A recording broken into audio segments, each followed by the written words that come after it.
প্রধান উপদেষ্টার দপ্তর থেকে বলা হয়েছে যে আগামী রমজানের আগে ভোটের ব্যবস্থা করতে। ভোট গ্রহণের তারিখের 60 দিন আগে আমরা তফসিল ঘোষণা করব। এখন 60 দিন এটা আমি বলতে পারি, কিন্তু ভোট গ্রহণের তারিখটা তো আমি জানি না। আমাদের কাজটাই তো নির্বাচন কেন্দ্রিক, তার কাজে যে কোনো প্রশাসনিক ব্যবস্থাটাই নির্বাচন কেন্দ্রিক হয়ে থাকে। এবার প্রবাসীরা বাংলাদেশে যে বিদেশে আছেন, অবস্থান করছেন, তারা ভোট দেওয়ার সুযোগ পাবেন। গতকালকে পর্যন্ত আপনারা জানেন যে আমরা সীমানা নিয়ে যে শুনানি ছিল, সে শুনানিটা কমপ্লিট করেছি। এখন শুনানি অন্তে যে তথ্য পর্যালোচনার পর্যায়টা চলছে এবং আমরা আশা করছি যত তাড়াতাড়ি পারা যায় আমরা এটা করব, কেননা সীমানার সাথে আরো অনেকগুলো জিনিস জড়িত আছে। তবে আমাদের মোটামুটিভাবে ধারণা যে আগামী 15 সেপ্টেম্বরের ভিতরে এইগুলোকে চূড়ান্ত করতে পারবো এবং আপনার জিআইএস ম্যাপ জাতীয় যে কাজগুলো আছে সেগুলো আমরা 30 সেপ্টেম্বরের ভিতরে কমপ্লিট করব। পর্যবেক্ষক এবং সাংবাদিক নীতিমালা নিয়ে আপনারা অলরেডি জানেন যে আমরা এটা প্রকাশ করেছি এবং কার্ডের নমুনা ইত্যাদি ইত্যাদি যে কাজ বিষয়গুলো আছে এটা আমরা over the period of time এটা কমপ্লিট করব। এর সাথে আপনাদের সাথেও একটা আলোচনার বিষয় আছে, সেটাও আমরা এর মধ্যে করব। আমাদের একটা ম্যানুয়াল তৈরির একটা বিষয় থাকে, নির্বাচন সংশ্লিষ্ট ম্যানুয়াল তৈরির বিষয়, এবং এই ম্যানুয়ালের আবার আরেকটা বিষয় আছে যে সমস্ত জিনিস আইন বিধি সংশোধন করানো হবে সেগুলো এতে অন্তর্ভুক্ত হবে। তো যেহেতু আমাদের 30 সেপ্টেম্বরের ভিতরে আমরা আশা করছি যে বিধিবিধানগুলোকে আমরা সংশোধন পারবো, এটা করার যত তাড়াতাড়ি সম্ভব এটাকে আমরা করতে পারবো এবং এটাকে দরকার পড়বে আমাদের মাঠ পর্যায়ের প্রশিক্ষণের সাথে। কাজে আমরা আনুষ্ঠানিকভাবে আমরা অনুমিত হচ্ছে যে 31 অক্টোবরের ভিতরে আমরা এই পুরো কম্পাইলেশনটা করে আমরা অন্তত ম্যানুয়ালগুলো তৈরি করে নিতে পারি, যাতে আমাদের কাজগুলো সুবিধা হয়। এর সাথে আমাদের আছে কিছু নির্দেশিকা, কিছু পরিচয়পত্র, যেটা নির্বাচন কর্মকর্তাদের সাথে সম্পর্কিত, এবং প্রশিক্ষণ যে সমস্ত আছে টিওটি, কাসকেডিং মডেলে, এই জিনিসগুলো আমরা 31 অক্টোবরের ভিতরে সম্পন্ন করব। ওয়ালটন এখন দেশের সীমানা পেরিয়ে পৌঁছে গিয়েছে 50টিরও বেশি দেশে। ওয়ালটন, ঘরে ঘরে, বিশ্বজুড়ে। ব্যালট বক্স যেগুলো আছে, আমাদের কিছু ব্যালট বক্স এবং তার ব্যবহারের উপযোগিতা কি পর্যায়ে আছে, এগুলো অলরেডি আমরা যাচাই বাছাইয়ের জন্য আমরা মাঠ পর্যায়ে অনুরোধ করেছি এবং আমরা আশা করছি যে 30 নভেম্বরের ভিতরে আমরা এই জিনিসটাকে কমপ্লিট করে বুঝতে পারবো যে আমাদের স্টক সাফিসিয়েন্ট আছে কিনা। আমাদের প্রাথমিক ধারণা যে আমাদের যে ব্যালট বক্স যতগুলো লাগবে আমাদের কাছে সেগুলো মজুদ আছে। বাজেটের একটা বিষয় আছে, বাজেটটা এখনো আমরা কমপ্লিট করি নাই, কারণ বাজেটের একটা বড় অংশ আছে আপনার নিরাপত্তার সাথে সম্পর্কিত, নিরাপত্তা ব্যবস্থার সাথে যারা আমাদের সহযোগী হবেন, যেমন পুলিশ, আনসার এবং অন্যান্য যে প্রতিরক্ষা বাহিনীর যারা আছেন, তাদের বাজেটগুলো নিয়ে কম্পাইল করতে হবে। কাজে এটা আমি ঢালাওভাবে এইভাবে বলতে পারবো না যে এটা কিছু হচ্ছে, কত নাগাদ করা হচ্ছে। তবে স্বাভাবিকভাবে budget is a very important aspect, যত তাড়াতাড়ি সম্ভব আমরা সেটা করব।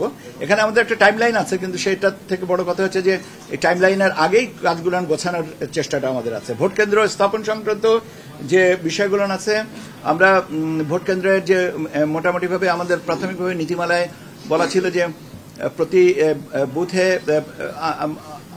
গড়ে 3000 প্রত্যেক কেন্দ্র এবং প্রত্যেক বুথে 500 এবং পুরুষ এবং 400 মহিলা, এই হিসাবে আমরা এটাকে আবার রিঅ্যাসেস করে দেখেছি যে 3000 ঠিক আছে, এই সংখ্যাটা ঠিক আছে প্রতি কেন্দ্রের জন্য, কিন্তু আপনার প্রতি বুথে 600 পুরুষ এবং 500 মহিলা, এই হিসাবে আমরা বুথের সংখ্যাটা পুনর্নির্ধারণের কথা চিন্তা করছি এবং সেই অনুযায়ী আমরা আশা করছি যে এই ভোট কেন্দ্রের নির্ধারণের সংখ্যাটা ঠিক হয়ে যাবে এবং এটা অন্ততপক্ষে ভোট গ্রহণের 25 থেকে 30 দিন আগে আমরা তালিকাটা প্রকাশ করে দেব। জনবল এবং প্রশাসনিক ব্যবস্থা, আপনারা জানেন যে আমরা বেশ কিছুদিন আগে, আমি জানি না আমাকে কে এক ভদ্রলোক জিজ্ঞেস করেছিলেন যে এই বদলি করা হচ্ছে এগুলো নির্বাচনের প্রস্তুতি হিসেবে কিনা।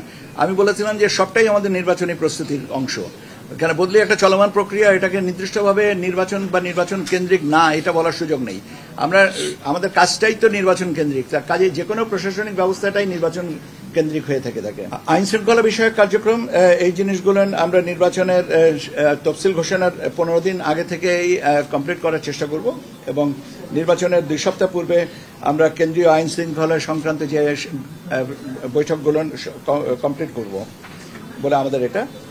এখানে এবার একটা যেটা নতুন সংযোজন সেটা হচ্ছে যে আইটি সাপোর্টেড পোস্টাল ব্যালট, আপনার আউট অফ কান্ট্রি ভোটিং এবং in country postal ballot voting. যারা দেশের অভ্যন্তরে আছেন এবং যারা দেশের বাইরে আছেন, বাংলাদেশি যারা ভোট দিতে চাচ্ছেন, সেরকম আমাদের একটা ব্যবস্থা এটা করা। এবং আমরা এই জিনিসটা একটা প্রজেক্ট এবং পরিকল্পনা কমিশনে আমাদের সহকর্মীদের প্রতি আন্তরিকভাবে কৃতজ্ঞতা যে তারা খুব অল্প সময়ে এই প্রজেক্টটাকে আমাদের ক্লিয়ার করে দিয়েছেন এবং আমরা প্রজেক্টের কাজ গতকালকেও আমরা এটার একটা ব্রিফিং শুনেছি এবং আমরা মনে হয় যে গতিতে আমরা আগাচ্ছি তাতে আমাদের যে লক্ষ্যমাত্রা ছিল যত তারিখে তার আগে আমরা বোধহয় প্রজেক্টটাকে পাইলট রানে নিয়ে আসতে পারবো। মোট কথা হচ্ছে যে মোটা দাগে যেটা বলা যেতে পারে যে এবার এই প্রবাসীরা বাংলাদেশে যে বিদেশে আছেন, অবস্থান করছেন, তারা ভোট দেওয়ার সুযোগ পাবেন এবং সেই ব্যবস্থাটাই আমরা করছি। এটা পরে এই ওসিবি এবং ইন কান্ট্রি পোস্টাল ব্যালট সিস্টেমের উপরে আমরা নিয়মিতভাবে আপনাদেরকে আলাদাভাবে ব্রিফিং করব, কারণ এই জিনিসটা নতুন ভাবে আমরা চেষ্টা করছি ইনকালকেট করতে এবং সেই কারণে আমার মনে হয় যে এটা ব্রিফিংটা নিয়মিত থাকলে আপনাদের জন্যও আমাদের পক্ষ হয়ে কাজ করার সুবিধা হবে। কাজে আমি এখানে বিস্তারিতটা বলবো না, আমরা বরং কালকে না হলে আগামী সপ্তাহে আপনাদেরকে আরেকটা ব্রিফিং এর ব্যবস্থা করব, যাতে overseas out of country voting নিয়ে বা in country postal ballot voting এর নিয়ে আমরা কথা বলতে পারি। এর সাথে আর যে বিষয়গুলো আছে সেগুলো মোটামুটিভাবে আপনারা আমার থেকে বেশি পরিচিত। ভোটে কিভাবে আমরা রেজাল্ট মনিটরিংটা, রেজাল্ট ম্যানেজমেন্টটা কিভাবে হবে, প্রচারটা কিভাবে হবে, আমরা এখানে কোথায় কি ব্যবস্থাটা রাখবো, আপনাদের কিভাবে আপনাদের কতক্ষণ পরপর আমরা ব্রিফিং করব, এই জিনিসগুলো আছে আমাদের এখানে এই কর্মপরিকল্পনায়।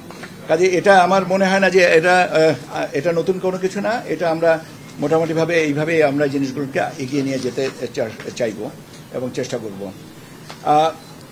এর সাথে আরো কিছু আছে, যেমন কিছু আছে, যেমন আপনার কিছু আপনার এয়ার শট লাগবে, দ্যাট ইজ হেলিকপ্টার সার্ভিস লাগবে, বিশেষ করে পার্বত্য অঞ্চলগুলোনে ভোট কেন্দ্রে মালামাল পৌঁছানো এবং ভোটের ফলাফলগুলো নিয়ে আসার জন্য। সেই ব্যবস্থাগুলো আমরা তফসিল ঘোষণার 8-10 দিন বা 15 দিন আগেই, আমরা 10 দিন বলেই, কিন্তু আমরা তারও আগে আমরা যদি পারি আমরা নিয়মিতভাবে তাদের সাথে যোগাযোগ করে বিমান বাহিনী বা সেনাবাহিনী এবং অন্যান্য যে প্রতিরক্ষা বাহিনী যারা আছেন, যাদের এই ব্যবস্থাটা আছে, তাদের সাথে আমরা আলোচনা করব। এই হচ্ছে মোটা দাগে আপনাদের সাথে আমার তথ্য প্রদান, বা যেটা বলতে চেয়েছিলাম। আপনারা প্রায়ই আমার কাছে জিজ্ঞাসা করেন যে আমাদের কর্মপরিকল্পনাটা আমরা কবে দিব। তো এই কর্মপরিকল্পনাটা তো বাট এই কর্মপরিকল্পনায় বলে দিলাম আর সবকিছু হয়ে গেল তা তো না, এটা চলমান থাকবে। এর সাথে সংযোজন বিয়োজন হবে, বিয়োজন হবে না, কেননা নতুন নতুন পরিস্থিতিতে নতুন নতুন কাজ আসে এবং কাজগুলো এর সাথে আমরা সম্পূরক কাজ হিসেবে এরকে ব্যাখ্যা করে নেব। এই হচ্ছে আপনাদের সাথে আমার কথা। আমার মনে হয় যে অনেকগুলো প্রশ্ন আছে, কিন্তু আমার সবচেয়ে সবিনয় অনুরোধ থাকবে যে আমি আপনাদের কাছে কপিটা দিয়ে যাব, যাতে এই কপিতে আপনারা আপনাদের প্রশ্নের উত্তরগুলো না পাবেন। এরপরে যদি আমার লাগে আমি আপনাদের সাথে আবারও কথা বলবো। তফসিল সম্পর্কে যেটা আছে সেটা বলা হচ্ছে যে আমরা চেষ্টা করছি যে ভোট গ্রহণের তারিখের 60 দিন আগে আমরা তফসিল ঘোষণা করব। এখন 60 দিন এইটা আমি বলতে পারি, কিন্তু ভোট গ্রহণের তারিখটা তো আমি জানি না। সম্ভাব্য এটাই বলে দিলাম। তো আমাদেরকে মাননীয় প্রধান উপদেষ্টার দপ্তর থেকে বলা হয়েছে যে আগামী রমজানের আগে ভোটের ব্যবস্থা করতে।